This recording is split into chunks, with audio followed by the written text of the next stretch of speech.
You know, when I was first starting out in work, and I'm sure it was like this for many of the chums here on the channel, the boss was the king, wasn't it? You didn't really question him. And basically, he told you what to do and you did it because, well, two things really. You wanted the job and you wanted the paycheck, right? I mean, that's a true factor, isn't it?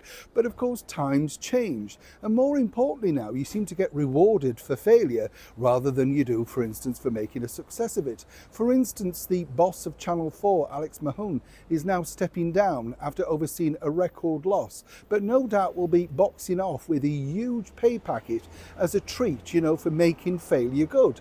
It's like, of course, Dame Sharon White, the one-time boss of Waitrose, and John Lewis, who made an absolute horlicks of running the company, but left again with, well, an amazing eye-watering sum, because clearly in this modern age, if you fail, you're doing really good.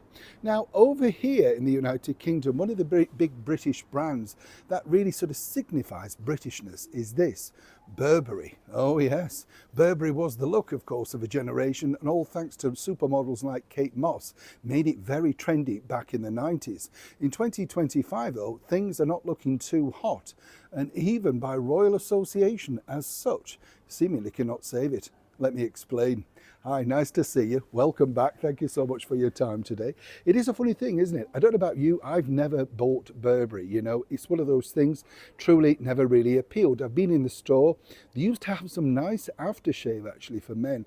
I'm not sure if they have it now, and even if they did, who could afford it? Let's be blunt, But you see, now they're having to get rid of quite a lot of staff. And what's interesting about this is, they've got record losses, etc.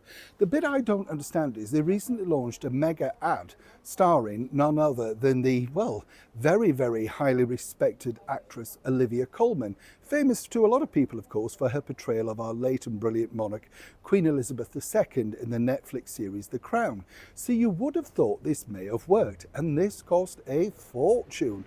Oh, director, makeup, assistant, it was like a proper film these people were making, and they figured that this was going to do a lot to put the brand back literally on, online.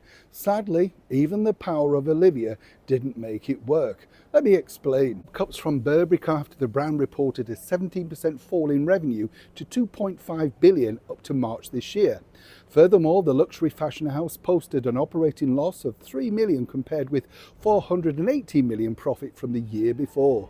Burberry's chief executive officer, Joshua Schulman, who was hired by the committee to reverse its fortunes in July last year, outlined the brand's mission statement going forward.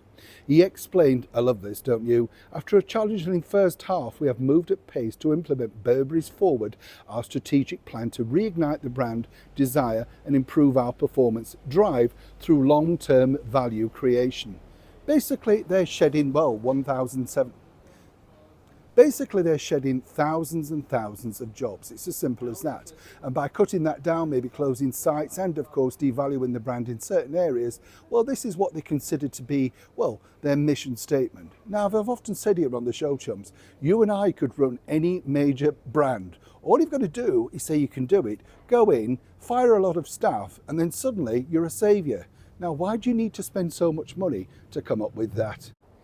Now, here's the thing, you see, right, chums, the bit I don't really understand is there you have somebody who's clearly in a brand who hasn't turned around that, right, whichever way you look at it. I'm not knocking her as an actress, I'm just basically saying that people are clearly not buying into that brand based on the fact that they hired a celebrated winning actress.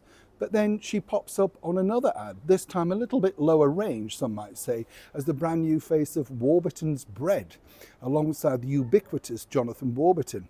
A bit of a climb down, I'm sure you'll agree. A mega brand down to a sort of dough, really. Maybe Olivia does need the dough after all. But the thing I would say is, and we've often said this on the show, it doesn't matter who you put in front of the brand. It's whether the brand is quality, the right price, and if people truly want it, then certainly they will buy into it. Simply forcing a celebrity into an ad or into a poster campaign might raise a few eyebrows, but as we saw last Christmas with Nigella Lawson fronting Greggs the Bakers, did anybody truly believe that Nigella popped into a local Greggs for a sausage roll? Truly? Did you? Neil Sean in the very heart of London.